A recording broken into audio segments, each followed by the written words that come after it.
सकल सुमंगलदायक रघुनायक गुणगान, सादर सुनहि ते तरहि भव सिंधु बिना जल जान।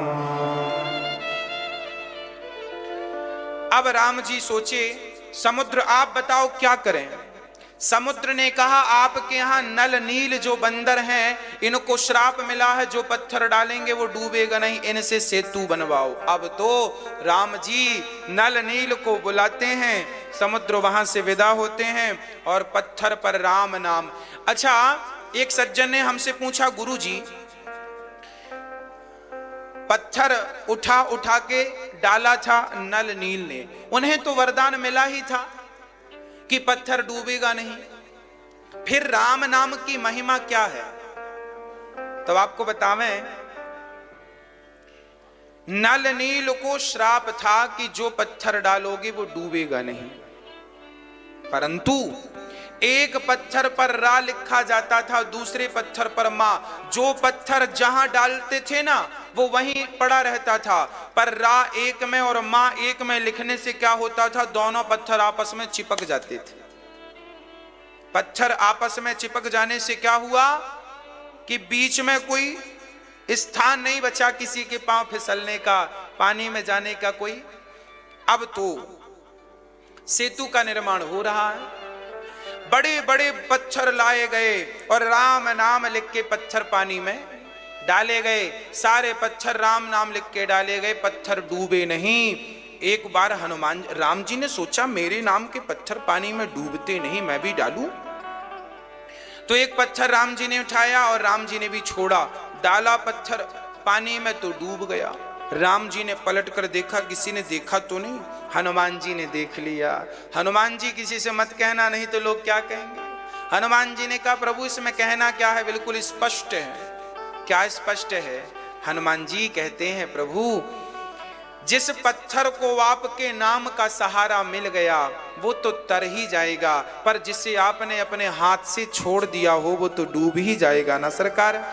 डूबेगा वही जिसे आप अपने हाथ से, और पार वही होगा जिसे आप पकड़ लोगे या आपका नाम पकड़ ले। अब सेतु की तैयारी चल रही थी, 5 दिन में सेतु तैयार हुआ। सेतु बनाने में समय कितना लगा? ओनली 5 दिन। लंबा सेतु बना।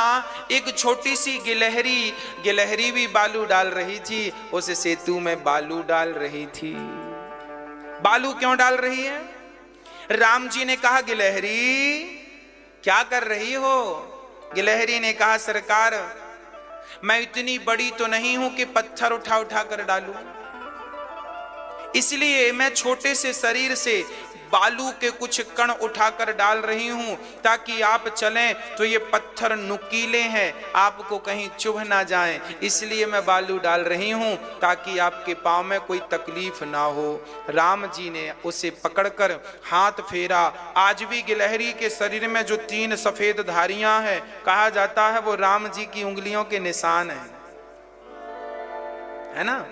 गिलहरी की धारियां होती है ना 3 सफेद कलर की, वो राम की उंगलियों के निशान है। जब भी गिलहरी को देखो तो राम की याद कर लेना चाहिए। ये वही गिलहरी है जिसे कभी राम ने अपने हाथ पर बिठाकर दूसरे हाथ को उसके ऊपर फेरा था। अरे तुम गिलहरी हो तो क्या हुआ, पर राम की सेवा करने का भाव तो रखती हो। बस मेरी माँ, फर्क ये नहीं पड़ता कि आप कितने छोटे और कितने बड़े हैं, आप कितने भाव से सेवा कर रहे हैं, इससे फर्क पड़ता है। इसलिए कहा करता हूं, सेवा सबसे बड़ा धर्म है। हम गिलहरी बनकर ही सेवा करें, हम ना बने बड़े। आज तक गिलहरी को जब भी राम कथा सुनाते हैं कोई भी, तो आज तक जब जब कथा सुनाई गई इस गिलहरी का जिक्र जरूर किया गया। क्यों किया गया? क्योंकि उस राम सेतु में इसका भी छोटा सा योगदान था। बस मेरी मां गौरी गोपाल वृद्धाश्रम में मां रहती हैं।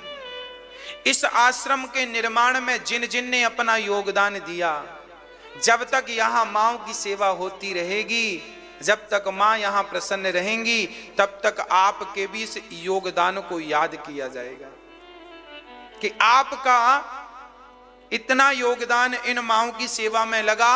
आज यहाँ जितनी माएँ रहती हैं और यहाँ वृद्ध माओं की जितनी सेवा यहाँ ये दास करता है, वो सब आपके दान के, आपके द्वारा आप भी अपना योगदान पहुंचाते हैं। जैसे बंदर भालुओं ने राम को योगदान दिया, गिलहरी ने योगदान दिया। कल हमारे गुरुजी कथा सुना रहे थे। कल हमारे गुरुदेव ने कहा कि बेटा, श्री हमारे जो संत ऋषि हुए हैं ना, श्री वल्लभाचार्य जी, वल्लभाचार्य जी जो थे, इनके एक शिष्य हुए हैं बड़े अवधूत, ऐसे बिना कपड़ों के रहा करते थे और बड़े उच्च कोटि के भगत थे। तो उन्होंने, वल्लभाचार्य जी ने अपने मंदिर के पुजारियों से कहा कि यदि ये कभी भी आ जाए और किसी भी वक्त भोजन मांगे तो इसे भोजन जरूर देना। आपको पता होना चाहिए, वल्लभाचार्य जी के जो ठाकुर जी थे, मंदिर में भगवान थे, वो साक्षात प्रकट होकर रोटियां खाते थे, भोग लगाते थे। ऐसे वल्लभाचार्य जी उच्च कोटि संत थे। इनकी साधना इतनी थी कि भगवान आते थे, इनके हाथ से खाते थे। एक दिन वल्लभाचार्य जी ने पुजारियों से कहा कि सुनो, ये आ जाए तो कभी भी इसको भोग दे देना, भोजन दे देना। एक दिन क्या हुआ, भगवान की थाल सज रही थी भोग की, तभी वो अवधूत बाबा जी संत जी आ गए। तो पुजारियों को याद आ गया कि ये तो गुरुजी ने कहा था कि इसको खिला देना। अब गुरुजी थे नहीं, तो पुजारियों ने वो सारी थाल जो भगवान के लिए थी खोल के रख दी। अवधूत साधु ने खूब छक के खाया, सब बढ़िया खाया, खूब पेट भर के खाया, सब मजे से खाया। पुजारियों ने फिर दूसरी रसोई बनाई, थाल सजाई और तुलसी पत्ते डाले और भगवान के सामने गए। तो आज भगवान प्रकट ही नहीं, भाई रोज खाने आते थे, भगवान आज नहीं आए। वल्लभाचार्य जी के पास सूचना गई कि प्रभु आज तो आए नहीं भगवान जी।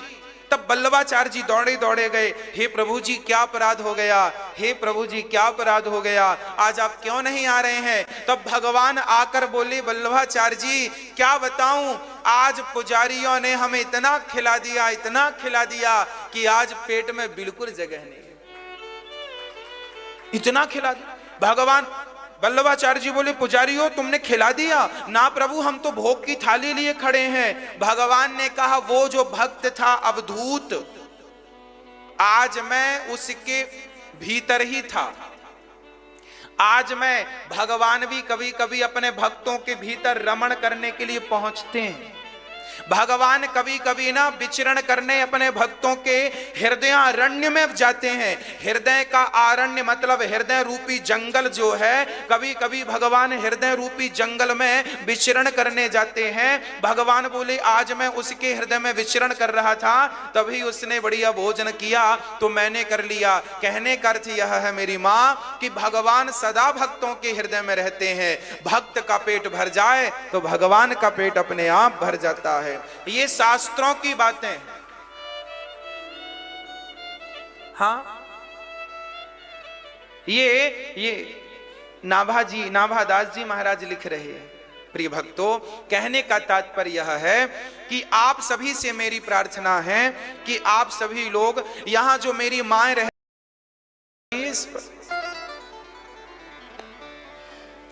चलिए हनुमान जी का उत्तर बड़ा, हनुमान जी से पूछा ये चांद में दाग क्या है।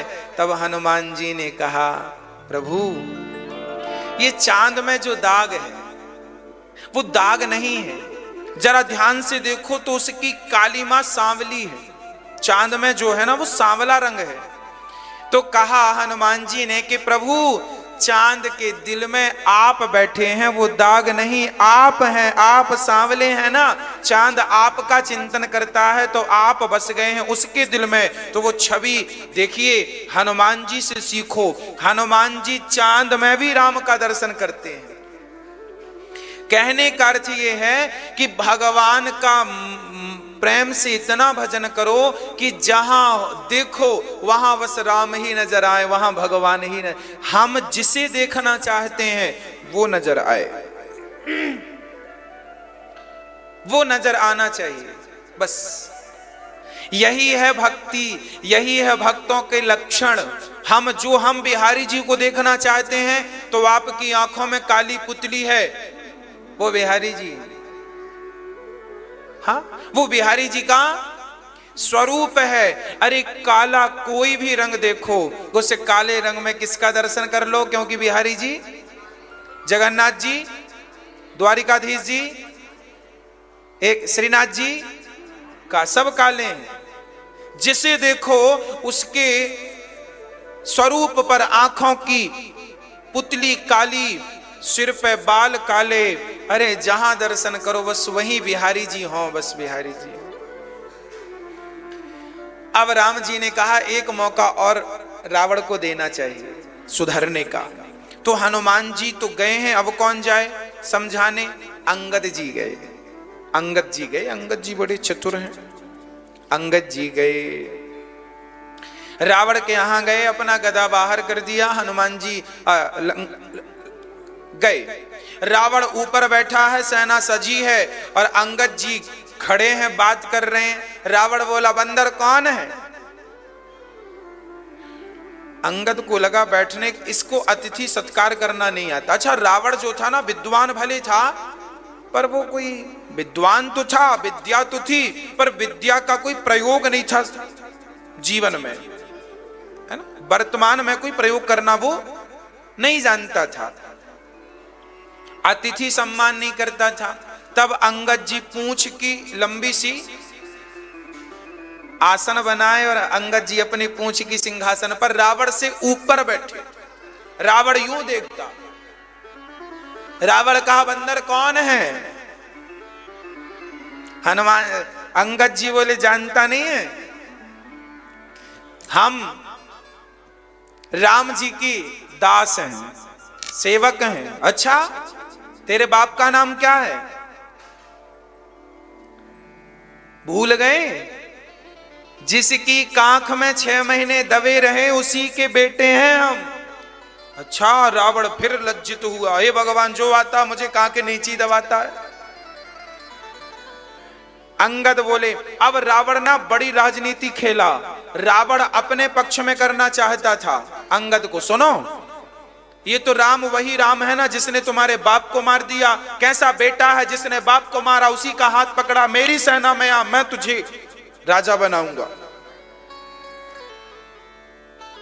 अंगद जी बोले थोड़ा ठहरो ठहरो ठहरो, अभी तुम्हारा राज्य खाली होगा ना तो हमारे राम जी किसी किसी को तुम्हारी सिंहासन पर बिठाएंगे, थोड़े दिन की मेहमान हो। अब रावण बोला बंदर बहुत बातें करता है, ये बता तेरे राम में बल कितना है? अंगद जी बोले हमारे राम का बल तो छोड़ दो, हमारे राम का एक दास आया था कुछ दिन पहले, याद है कि भूल गए?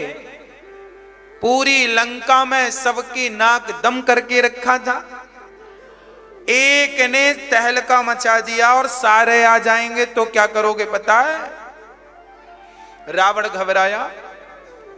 रावण ने कहा सुनो ये सब बंदर भालू तो हमारे भोजन है, पका पका के खा जाएंगे। तो अंगद जी बोले क्यों? तब पेट खराब था क्या जब हनुमान जी आए थे? क्यों नहीं पका के खा लिए? पेट खाते हो बंदर? हाँ एक बंदर आया तो ये अब हम दूसरे आए हैं। अंगद जी ने कहा मेरा पांव रखा है, जमा दिया पांव, कह दिया यदि तुम में बल है, तुम्हारी यहां कोई सेना में बलशाली है तो आए मेरा पांव हटाए, यदि पांव रत्ती भर हिल गया तो राम जी हार जाएंगे। देखिए अंगद जी कह रहे हैं कि मेरा पांव, अच्छा किसी ने सचमुच हिला दिया होता तो क्या राम जी हार जाते? याद रखना जब भक्त अंगद जी कह रहे हैं कि मेरा पांव जमा है, अंगद जी अपने बल से नहीं कह रहे हैं, अंगद जी भगवान से कह रहे हैं, प्रभु मैं अपना पांव जमा रहा हूं, पर इस पांव की रक्षा आप करिएगा, क्योंकि मैंने वचन भी आपके बल से ही कहा है, मैंने अपने बल से नहीं कहा। जीवन में यह शिक्षा है कि कोई बात कहो तो अपने बल से नहीं, भगवान के बल से कहो। मैं नहीं हूं, कुछ जो है मेरे राम जी करेंगे तो वही करेंगे। करना है सो राम जी को, नहीं करना है सो राम जी को, हम तो निमित्त हैं। पांव जमा दिया, बड़े बड़े रो, मेघनाथ आया, हिलाया, पसीना छूट गया, सब आए, अंत में रावण आया। जब रावण आया और पांव हिलाने लगा तो अंगद जी ने पांव हटा लिया, पकड़ना चाहा तो पांव हिला लिया, पांव हटा लिया तो रावण गिरा, उसकी मुकुट गिर गई। अंगद जी ने बढ़िया बात कह दी, रावण यदि पांव पकड़ना ही है तो मेरे क्यों पांव पकड़ता है, भगवान राम के पांव पकड़ ले, तेरा कल्याण हो जाएगा। अपने मुंह पर तिनका दबाकर गले पे कुल्हाड़ी रख के जा, राम तुझे माफ कर देंगे, जा। रावण की मुकुट उठाकर अंगद जी ने फेंक दी, राम जी के चरणों में गिरी। राम जी ने विभीषण से कहा ये क्या है, बोले ये रावण की मुकुट है।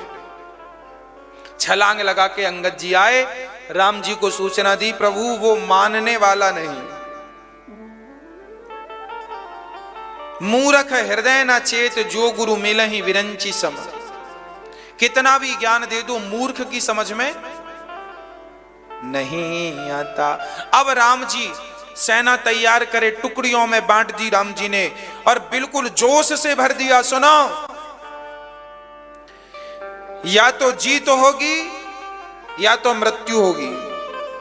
जीवन में कोई भी काम करो तो बिल्कुल कॉन्फिडेंस से करना चाहिए, पूरा 100% कॉन्फिडेंस होना चाहिए, हम इस काम को कर पाएंगे। कॉन्फिडेंस कम हुआ वही हार होती है। तपाओ अपने आप को। मैं कहीं सुन रहा था कि तलवार, जिस तलवार से युद्ध लड़ा जाता है उस तलवार को पहले लोहार की भट्टी से गुजरना पड़ता है, उस लोहार की भट्टी में उस तलवार को तपना पड़ता है। जो तलवार जितना तपती है, जितना पिटती है, उतना ही वो युद्ध क्षेत्र में अपना पराक्रम दिखाती है, छूने से गला काट देती है। तलवार तपे ना तो टूट जाती है। बस जीवन में जो जितना तप गया तप गया तप गया, बस वही श्रेष्ठ है, वही महान है। राम जी ने तपाया अपनी सेना को, मत देखिए क्या नीतियां हैं। कोई सीखे तो क्या क्या सीख सकता। रावण जैसे दिग्गज को आज पछाड़ने के लिए राम बंदर भालुओं की सेना लेकर चल रहे हैं। जीवन में कभी अपने आप को कमजोर मत समझना, बस ये राम जी सिखा रहे हैं। जीवन में कभी अपने आप को कमजोर नहीं समझना। मैं छोटा नहीं हूं, मैं कमजोर नहीं हूं, मैं बहुत कुछ कर सकता हूं। अरे मैं चंद्रमा और सूर्य और मंगल तक जाने की ताकत रखता हूं। मंगल और चांद तक तो लोग चले गए, सूर्य तक भी कोई जाना चाहे तो अपने बल से हनुमान जी चले गए थे। Nothing is impossible, everything is possible. असंभव क्या है? बस आप लगे रहिए, कार्य करते रहिए, कर्म करते रहिए। अब राम जी की सेना चली, चारों पूर्व पश्चिम उत्तर दक्षिण द्वार को घेरने की प्लानिंग हुई। अब राम जी ने बड़े प्रेम से, अच्छा अन्य रामायणों में वर्णन मिलता है कि सबसे पहले रावण युद्ध करने आया और राम जी ने उसे पराजित करके और उसे विदा कर दिया। उसके बाद रावण ने सबको बुलाया, अपने मित्रों को, दोस्तों को, दूर दूर के सबको, राजाओं को बुलाया, मेरे पक्ष से युद्ध करो। और बड़ा घमासान युद्ध हुआ। राम जी की सेना ने दक्षिण द्वार तोड़ करके सेना में अंदर प्रवेश किया और रावण की सेना से युद्ध हुआ। और जो बड़े प्रेम से युद्ध हुआ, चारों तरफ रावण की सेना की लाशें बिछने लगी। रावण घबराया और अपने दिग्गज वीरों को एक के बाद एक को भेजता गया और सबको लक्ष्मण जी, राम जी धूल चटाते गए, मारते गए, मारते गए, मारते गए। जब सारे मारने लग गए, सब सेना मरने लगी, तब मेघनाथ को लगा पिताश्री आज्ञा दीजिए। पिताश्री से आज्ञा लेकर मेघनाथ जी चले और मेघनाथ की देखो मेघनाथ छोटे थे तो लक्ष्मण जी भी छोटे थे, तो बराबर से बराबर वालों का युद्ध शोभा देता। राम जी को लगा हम क्या चल पड़े, मेघनाथ जी